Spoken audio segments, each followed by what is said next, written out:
Hello everyone, ये video only for education purpose के according इस वीडियो में मेरी तरफ से कोई निवेश संबंधित इन्वेस्टमेंट रिलेटेड टिप या एडवाइस नहीं है। सो गाइस, आज के इस वीडियो में हम डिस्कस करेंगे सुज़लॉन कंपनी के बारे में। क्या अभी के टाइम जिस हिसाब से लोग परेशान है कंपनी के अंदर, वैसा मुझे नहीं लग रहा है कि किसी और में परेशान होंगे। लाइक सुज़लॉन में क्या हुआ कि Q4 के जो नंबर्स थे बहुत अच्छे थे, बट प्राइस मूव करता है, मूव करने के बाद ड्रॉप आ जाता है। Q1 के नंबर्स अच्छे आते हैं, बेटर आते हैं, नॉर्मल नॉर्मल बेटर आते हैं, बट प्राइस मूव थोड़ा-सा करता है, फिर अगेन ड्रॉप कर जाता है। अब क्या Q2 से हमें उम्मीद करनी चाहिए? टेक्निकल क्या बता रहा है वो भी चेक करेंगे। साथ ही साथ यहाँ पर Q2 कैसे आ सकते हैं? क्या Q2 से कंपनी का जो पी रेशियो है वो कम होगा? वो भी हम इस वीडियो में समझने की कोशिश करेंगे। एंड एक्चुअली सुज़लॉन की ग्रोथ क्या है वो भी हम इस वीडियो में जानेंगे। सो गाइस, पहली चीज़ तो जो हमें अपडेट देखने को मिल रही है कि गवर्नमेंट की तरफ से एक अच्छा खासा सपोर्ट हमें यहाँ पे नज़र आ रहा है। जीएसटी कट्स यहाँ पे हमें देखने को मिले रिन्यूएबल एनर्जी के अंदर, जिसके अंदर यहाँ पे रिन्यूएबल प्लस विंड भी है। तो मतलब क्लीन एनर्जी के ऊपर जीएसटी कटिंग हुई है, जिसकी वजह से जो क्लीन एनर्जी कंपनी है उनके इक्विपमेंट्स यहाँ पर क्या होंगे, सस्ते हो जाएंगे। लाइक 1.5 लाख करोड़ तक का बेनिफिट जो है वो उन कंपनीज को होगा, इन्वेस्टर्स को यहाँ पे हमें होते हुए नजर आएगा। 1.5 लाख करोड़ तक का यहाँ पे कंपनीज को एक टाइप से बेनिफिट हमें होते हुए देखने को मिलेगा। एंड जो गवर्नमेंट का टारगेट है वो देखिए क्लियर है। विजन यहाँ पर 2030 तक का 500 गीगावाट तक की रिन्यूएबल एनर्जी को टच करना, एंड साथ ही साथ यहाँ पे 150 गीगावाट तक के विंड एनर्जी को टच करना। तो ये बहुत ही बड़ा प्लान है। इसमें यहाँ पर जो है दो ही कंपनी मेजर है।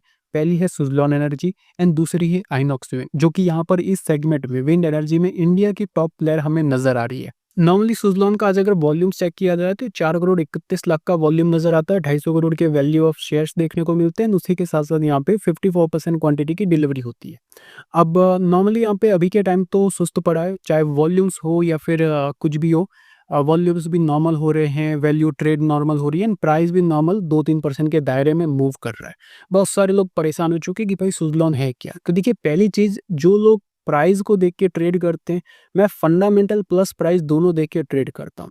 लाइक बहुत सारे लोग क्या करते हैं कि भागते हुए शेयर को पकड़ लेते हैं। आज जैसे अदानी पावर है, इसने ऑल टाइम हाई अभी क्रिएट किया, तो क्या हुआ, बहुत सारे लोगों ने ऐड भी किया होगा ऊपर के लेवल्स पे। ये वही लोग हैं जो जब प्राइस डाउन होता है तब वो ऐड नहीं करते। लाइक अभी जैसे आज अदानी पावर है, ऑल टाइम हाई पे चल रहा है। अब आज जिन लोगों ने बेचा है तो सामने कोई बायर तो होगा ना, सामने बायर होगा। तो यहाँ पर वही है, ऐसा तो है नहीं कि किसी रिटेलर्स ने आज बाई नहीं, बहुत सारे रिटेलर्स ने बाई भी किया। बट वही कि जब ये ड्रॉप में था, जब ये बहुत ज़्यादा डाउन था, तब कोई लेने को तैयार नहीं था। तो वही चीज़ें मार्केट्स के अंदर होती है कि आप कब बाई करते हो, कब सेल करते हो, यही आपके लिए इंपॉर्टेंट रहता है। तो सुज़लॉन में देखिए अभी के टाइम फाइनेंशियल जो है अच्छे है, बट प्राइस हमें एक टाइप से ड्रॉप में देखने को मिल रहा है। तो वही होता है कि अब ये आपको डिसाइड करना है कि क्या मैं किसी को हाई पे खरीदूँ तो वहाँ पे मुझे बेनिफिट होगा, या फिर मैं डाउन में खरीदूँ तो बेनिफिट होगा। ये आपके ऊपर डिपेंड करता है। ये मैं नहीं बताऊँगा कि कहाँ पे बाई करना है, कहाँ पे सेल करना है। आपको ये डिसाइड करना है कि किसी भी चीज़ को हायर लेवल पे खरीदने पे प्रॉफ़िट होता है या फिर लोअर लेवल पे खरीदने पे प्रॉफ़िट होता है। बस यहाँ पे सबसे पहले आपके फंडामेंटल्स ग्रोथ में होने चाहिए। तो नॉर्मली कंपनी का जो पी रेशियो है वो 38 का हमें नज़र आ रहा है। आरओसीआरओ नॉर्मली यहाँ पे एक अच्छे लेवल्स पे 41, 32, एंड डेट के मामले में ऑलमोस्ट डेट हम इसको 0 समझ सकते हैं। पी रेशियो देखा जाए तो सबसे बड़ी बात ये है कि सेक्टर का 50 के आसपास चल रहा है। सेक्टर का 50, सेक्टर से भी 10 पॉइंट पी रेशियो कम है। ये हमारे लिए अच्छी बात है कि हम भाई वैल्यूएशन के अकॉर्डिंग हम अभी ओवरबॉट नहीं है। जैसे कि लाइक अदानी पावर में हुआ, क्या हुआ, वैल्यूएशन ओवरबॉट नहीं थी, इसी वजह से उसके अंदर मूव आ गया। वरना आपका टाटा पावर भी वही लेवल पे खड़े, समझ रहे हो? वरना आपके टाटा पावर भी कंसोलिडेशन में, तो टाटा पावर भी बहुत 2-2 साल से कंसोलिडेशन कर रहा है, लेकिन उसका पी थोड़ा-सा हाई है। ओके, तो अभी अगर मैं फाइनेंशियल्स की बात करूँ तो नॉर्मली यहाँ पर अभी के टाइम, जून के टाइम हमें क्या देखने को मिला कि क्वार्टर ऑन क्वार्टर ड्रॉप आया। ईयर ऑन ईयर परफेक्ट था, बट क्वार्टर ऑन क्वार्टर हमें ड्रॉप देखने को मिला। लेकिन उसके बाद अभी रिसेंटली यहाँ पर 10 से 15 दिन पहले आइनॉक्स विंड के सीईओ का अनाउंसमेंट था कि क्वार्टर 2 के टाइम, सॉरी ये जो क्वार्टर 1 था, कि क्वार्टर 1 के टाइम आइनॉक्स विंड जो कंपनी है उनके सीईओ का अनाउंसमेंट था कि क्वार्टर 1 के टाइम एग्जीक्यूशन जो है वो कम हुआ है। क्वार्टर 1 के टाइम सीजन भी नॉर्मली कम था, तो एग्जीक्यूशन भी यहाँ पे कम हुआ, बट क्वार्टर 2 के टाइम एग्जीक्यूशन इंक्रीज हो सकता है। तो अगर ये देखिए, नॉर्मली दोनों एक फील्ड में, आइनॉक्स भी एक फील्ड में, सुज़लॉन भी एक फील्ड में। तो अगर यहाँ पर आइनॉक्स विंड के सीईओ का कहना है कि क्वार्टर 2 के टाइम एग्जीक्यूशन इंक्रीज हो सकता है, देन सुज़लॉन में भी कहीं न कहीं एग्जीक्यूशन इंक्रीज होने की संभावना है। तो अगर एग्जीक्यूशन इंक्रीज होता है तो रेवेन्यू के ऊपर भी इम्पैक्ट पड़ता है। तो अभी के टाइम यहाँ पे Q2 से मुझे थोड़ी-सी उम्मीद है कि क्वार्टर 2 यहाँ पर जो है quarter on quarter and year on year दोनों व्यू के अकॉर्डिंग यहाँ पे बेटर परफॉर्म करे, ये मेरा मानना है। ठीक है, बाकी आप अपना भी एनालिसिस कर सकते हैं। बाकी देखिए सबसे बड़ी बात ये है कि अभी के टाइम मार्जिन्स की वजह से सुज़लॉन का बचाव हो रहा है, लाइक मार्जिन्स यहाँ पे इंक्रीज हो रहे हैं कंटिन्यू। तो थोड़ा सा रेवेन्यू अगर मान लो 100-200 करोड़ ड्रॉप भी होता है, तो जो मार्जिन्स है वो कंपनी के प्रॉफिट्स को संभाल लेते हैं।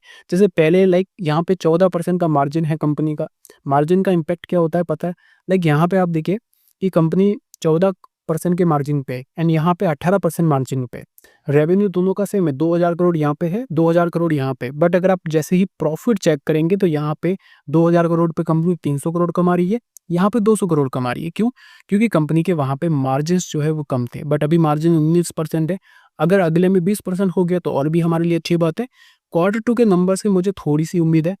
हमें क्या चाहिए? हमें चाहिए 200 करोड़ से ऊपर का प्रॉफिट।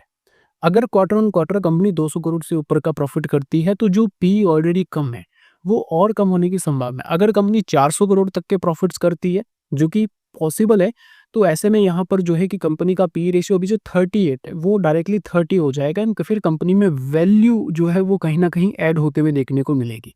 तो सुजलॉन को लेके मेरा व्यू क्लियर है कि अभी ये परेशान कर रहा है, ठीक है, बट जब ये भागना शुरू करेगा तो जो अभी जो यहाँ पर बेच रहे हैं वही क्या करेंगे, जब टॉप पे होगा देन वहां पे ऐड करने की कोशिश करेंगे। और एक बात आपको ध्यान रखनी है कि कोई भी ऐसा नहीं है कि आप कोई यहाँ पर अलग नहीं हो या फिर आप कोई प्रीमियम नहीं हो। ऐसा नहीं है कि आपके बाई करते ही स्टॉक चलना ही चलना चाहिए, ये कोई रूल नहीं है। आपके बाई करने के बाद वो फंसा भी सकता है आपको, गिरा भी सकता है, लॉस भी दे सकता है। बट ये है कि आपकी स्टॉक की क्वालिटी अच्छी होनी चाहिए। अगर क्वालिटी बेटर है तो वो एंड ऑफ टाइम कहीं न कहीं आपको रिजल्ट प्रोवाइड करवाएगा। सुज़लॉन को लेके मेरा व्यू कहीं न कहीं सही है एंड मैं वेट करूँगा क्वार्टर 2 के नंबर्स का, उसके बाद यहाँ पर मैं उसके अंदर डिसीज़न लूँगा। बाकी दोस्तों आपका क्या व्यू है कंपनी को लेके मेरे साथ ज़रूर शेयर कीजिएगा।